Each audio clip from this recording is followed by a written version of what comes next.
మిత్రులందరికీ నమస్తే. నేను మీ నాగార్జున కొల్లి. ఒరిస్సాలోని కోనార్క్ సూర్య దేవాలయం అందరికీ ఐడియా ఉండే ఉంటుంది. రథాకృతిలో ఉంటుంది కదా. కానీ ఆ గుడి కన్నా 200 సంవత్సరాల పూర్వమే మన దక్షిణ భారతదేశంలో కల్లా కూడా మొట్టమొదటి రథాకృతిలో ఉన్న దేవాలయం మన ఆంధ్రప్రదేశ్లో, అది కూడా కృష్ణా జిల్లాలో అవనిగడ్డలో కట్టారు. గుడి పేరు లక్ష్మీనారాయణ స్వామి దేవాలయం. కానీ ఊళ్ళో వాళ్ళందరూ గాలిగోపురం అని పిలుచుకునే గుడికి మనం ఇవాళ వెళ్ళబోతున్నాం.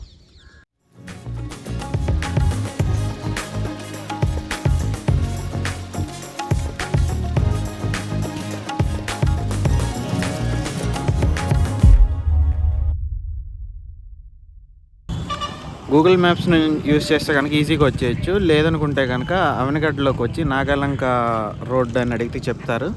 సో నాగాలంక రోడ్లోకి వచ్చాక ఆల్మోస్ట్ 1/2 కిలోమీటర్ వస్తే కనుక డైరెక్ట్గా రోడ్ మీదకి కనిపిస్తుంది. ఇలాగా మన ఆంధ్రప్రదేశ్లోనే రెండవ ఎత్తైన గాలిగోపురం ఉన్న గుడి ఇది. మొట్టమొదటిది వచ్చేసి మంగళగిరి అనమాట.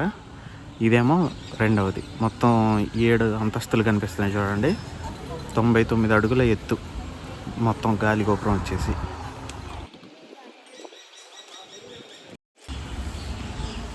ఎంట్రన్స్లో చూశారు కదా శ్రీకాకుళేశ్వర స్వామివారి దేవస్థానం అని చెప్పి, ఆ గుడిని కూడా మనం కవర్ చేసాం. లింక్ డిస్క్రిప్షన్లో ఇస్తాను, చూడండి. చాలా అద్భుతంగా ఉంటుంది. సో శ్రీకాకుళం కూడా దివిసీమ ప్రాంతంలో ఉంది. ఒకవేళ ఎవరన్నా చూడాలనుకుంటే కనుక ఒకే రోజులో 2 కూడా కవర్ చేయొచ్చు. ఇంకా లోపలికి వస్తే మనకి ఎంట్రన్స్లోనే శాసనాలు అయితే కనిపిస్తున్నాయి చూడండి, రాతి మీద. ఈ శాసనాలు వచ్చేసి 1134 నుండి 1150 సంవత్సరాల మధ్యలో చెక్కినవంట. మొత్తం గుడి వచ్చేసి కూడా 12వ శతాబ్దంలో నిర్మించబడిన గుడి ఇది.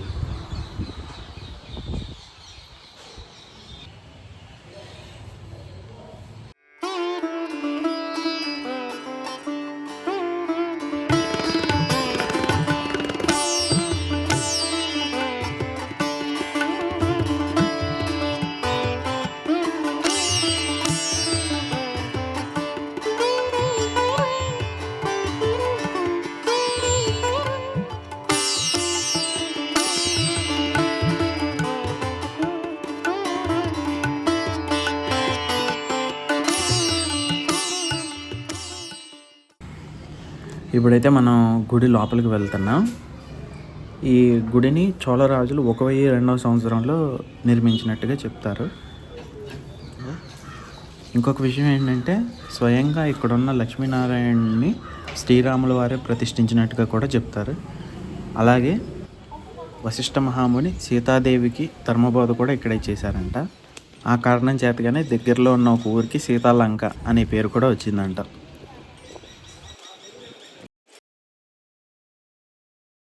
ఒకటి వేలాడుతూ కనిపిస్తుంది కదా, దాన్ని ధ్వజము అంటారంట. సో ఇదేంటంటే, ఎప్పుడైతే స్వామివారికి కళ్యాణం చేస్తారో ధ్వజస్తంభానికి దీన్ని ఎగరేస్తారనమాట. దాని ద్వారా మనం దేవతల్ని స్వామివారి వివాహానికి ఆహ్వానిస్తున్నట్టు అనమాట. సో ఇప్పుడు మనం ఉన్నది వైష్ణవాలయంలో కాబట్టి మనకి ఆ ధ్వజం మీద గరుత్మంతుని చిత్రం అయితే ఉంది. నేను ఇవాళ వేరే గుడికి కూడా వెళ్ళాను. సో అక్కడే శివపార్వతుల కళ్యాణం జరుగుతుంది. సో అక్కడ వచ్చేసి నంది చిత్రం అయితే ఉందన్నమాట. సో దీన్ని ధ్వజస్తంభం అంటారని అందరికీ తెలుసు కదా, ఎందుకంటే ధ్వజాన్ని ఎగరేస్తారు కాబట్టి ధ్వజస్తంభం అంటారు. చాలా సింపుల్గా ఉంది చూడండి.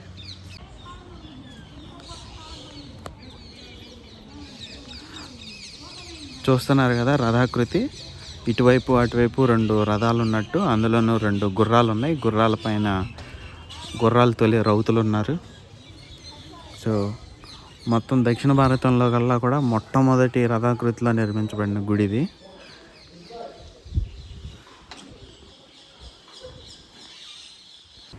దీన్ని నిర్మించి కొన్ని 100 ఏళ్ళు అవుతుంది కాబట్టి ఇవి కొద్దిగా పాడైనట్టుగా కనిపిస్తున్నాయి.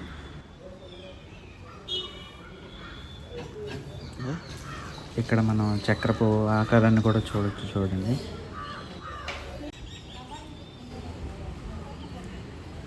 దీనికి ఏంటంటే మొత్తం కూడా సున్నం వేసినట్టుగా కనిపిస్తుంది.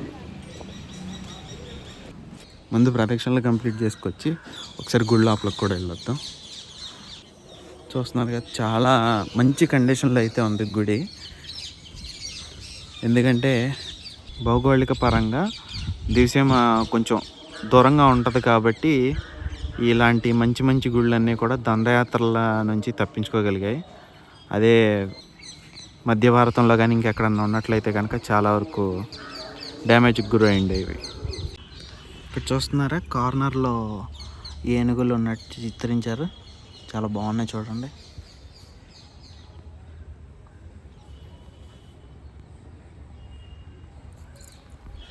అలాగే ఇక్కడికి వస్తే సింహాలు ఉన్నాయి.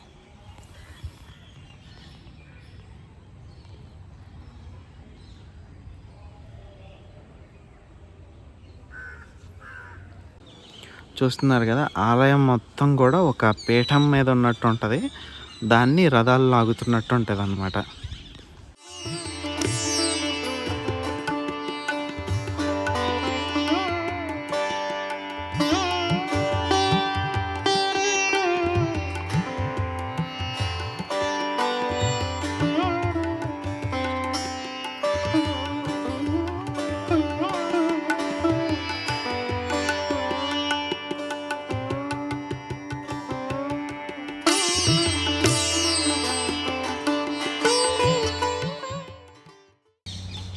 గుడి లోపలికి వెళ్ళబోతున్నాం. ఇప్పుడే పూజారి గారు వచ్చారు. ఒకసారి పర్మిషన్ తీసుకుని వీడియో షూట్ చేద్దాం. చెప్పండి అండి. శ్రీ గురుభ్యో నమః. శ్రీ లక్ష్మీనారాయణ స్వామి యుతాయ నమః. ఇది మన అవరగడ్డ, పూర్వం దీని అవరజాపురం అని అంటారు. ఇది చాలా పురాతన దేవాలయం. లక్ష్మీనారాయణ స్వామి, ఈ స్వామి యొక్క విశేష వైభవం చాలా అద్భుతంగా ఉంటుంది. ఈ దేవాలయం రథాకృత దేవాలయం. రథము ఉన్నటువంటి పరమాత్మ గుర్రాలు అవుతున్నట్టుగా మనకు కనబడుతూ ఉంటాయి చక్రాలు. అవి ఇది మనకు తెలిసి కోడాల దేవాలయం కంటే కూడా ముందు దేవాలయం. ఇది 1002లో దీన్ని నిర్మాణం చేసినట్టుగా, చోళరాజు నిర్మాణం చేసినట్టుగా మనకి శాసనాలు ఉన్నాయి.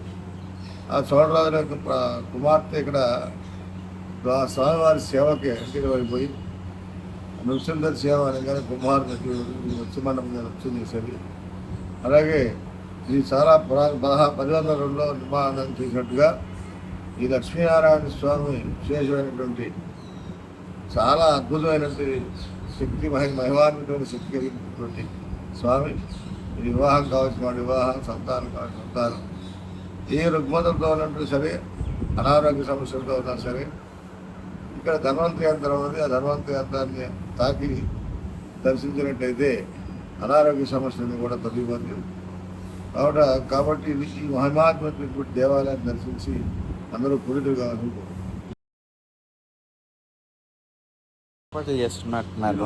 కళ్యాణోత్సవాలు ప్రారంభం ఇవాళ నుంచి, నిన్నటి నుంచి ప్రారంభం. ఈరోజు కళ్యాణం, స్వామివారి కళ్యాణం సాయంత్రం 7 గంటల నుంచి మొదలవుతుంది. జగత్ జ్యోతి ఎదుర్కోవాలి విశేషంగా ఉంటాయి. కాబట్టి సాయంత్రం ఈ రోజున వైశాఖ పూర్ణిమ ముందు చతుర్దశి రోజున స్వామివారి కళ్యాణం త్రయోదశి మొదలవుతుంది. త్రయోదశి ఉదయం పూట పెళ్లి కొడుకు మార్చేయడం, రాత్రి ధ్వజారోహణ. ఈరోజు కళ్యాణం, రేపు రథోత్సవం జరుగుతుంది. తర్వాత ధ్వజ అవరోహణ అవుతుంది. వసంతోత్సవం, ధ్వజావరోహణ, పౌర్ణిమ సేవకు ఈ కార్యక్రమాలు వస్తే ఈరోజు వైశాఖ మాసంలో బ్రహ్మోత్సవాలు, వైశాఖ మాసంలో వార్షిక బ్రహ్మోత్సవాలు జరుగుతాయి. మామూలు దేవాలయాల్లో కాకుండా ఈ నారాయణుడికి మీసాలు కూడా ఉన్నాయి. కానీ మనకి గర్భగుడిలో వీడియో తీయడానికి అంగీకరించలేదు కాబట్టి చూపించలేకపోతున్నాను, ఏమనుకోకండి. ప్రధాన ఆలయానికి కుడివైపున మనకి ప్రసన్నాంజనేయ స్వామి ఉపాలయం కూడా ఉంది. కాకపోతే మీకు చూపించడానికి కుదరట్లేదు, ప్రస్తుతానికి క్లోజ్ చేసి ఉంది. ఇప్పుడే పూజారి గారు ఒక ఇంట్రెస్టింగ్ విషయం చెప్పారు. మనకి ఎంట్రన్స్లో 2 విగ్రహాలు కనిపిస్తున్నాయి కదా, వీటిని శరభాలు అంటారు అనమాట. సో అంతకుముందు ఈ శరభాలు చుట్టూతానంట మొత్తం సున్నంతో నిండిపోయి ఉన్నాయంట. సో ఒరిజినల్ స్తంభం కన్నా కూడా చాలా లావుగా కనిపించేవంట.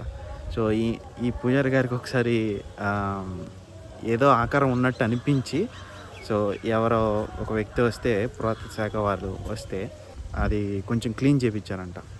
దానిలో నుండి 2 ఇప్పుడు మనం చూస్తున్న ఈ శరభాలు కనపడ్డాయంట. ప్రధాన మండపం మీదకి ఎక్కేటప్పుడు చూపించాను కదా స్తంభాలు, వాటిల్లో ఉన్నట్టు ఇక్కడ కూడా శరభాలు ఉన్నాయి చూడండి.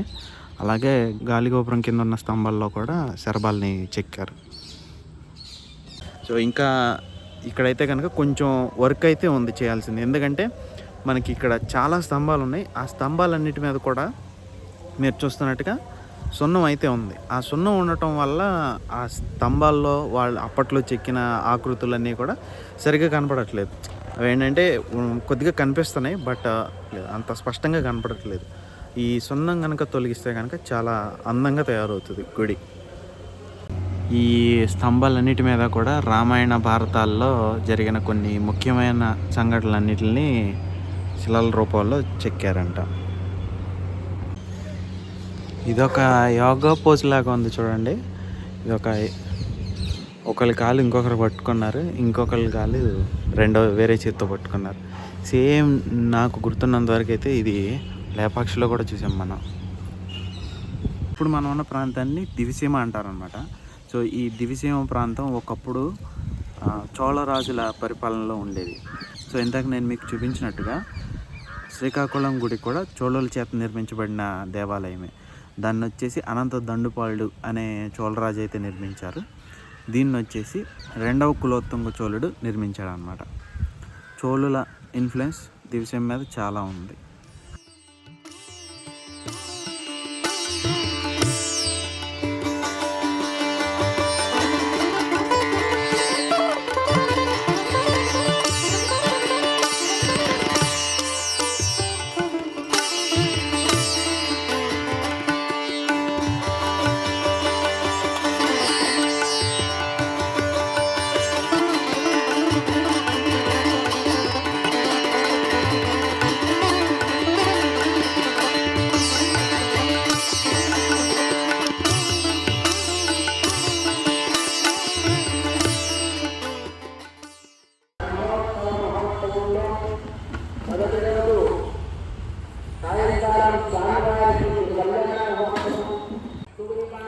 సో ఇప్పుడు మీరు చూస్తున్నది గీతా మందిరం. దీన్ని గుడిగా మార్చడం కోసం ధ్వజస్తంభంతో పాటు ఇంకా మిగిలిన పనులు కూడా జరుగుతున్నాయి. సో ఇది ఎప్పుడైతే పనులు పూర్తవుతాయో నేను మళ్ళీ ఇంకొక రోజు వచ్చి దీని గురించి పూర్తిగా వివరిస్తాను. దీని గురించి మనం తెలుసుకోవాల్సింది చాలా ఉంది. మన కోసం లైట్లు అవన్నీ చూపిస్తున్నారు. సో ఇది లక్ష్మీనారాయణ స్వామి గుడి. పక్కనే మనకి గీతా మందిరం కనిపిస్తుంది. ఆ పక్కనే ఒక గేట్ ఉంది కదా, ఇటు నుంచి బయటకు వెళ్తే కనుక మనకి శివాలయం వచ్చేస్తుంది.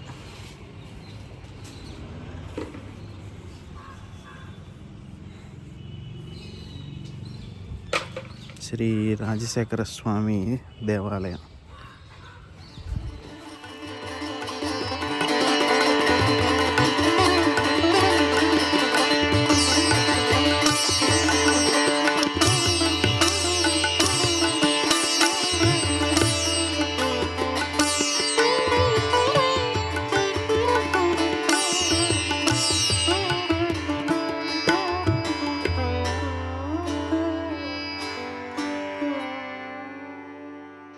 ఇక్కడ మనకి 12 జ్యోతిర్లింగాల స్తోత్రాలు అయితే చక్కగా పెట్టారు, చూడొచ్చు మనం. అది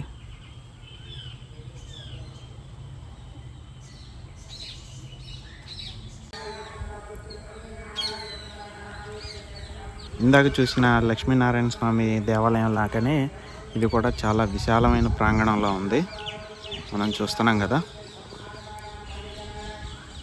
సో ఇక్కడ వీరభద్రస్వామి, రాజశేఖర స్వామి, అలాగే రాజేశ్వరి అమ్మవార్లని మనం దర్శించుకోవచ్చు. గుడికి కుడివైపున నవగ్రహ మండపం కూడా ఉంది. మంచి ప్రశాంతమైన వాతావరణంలో గుడి అయితే ఉంది.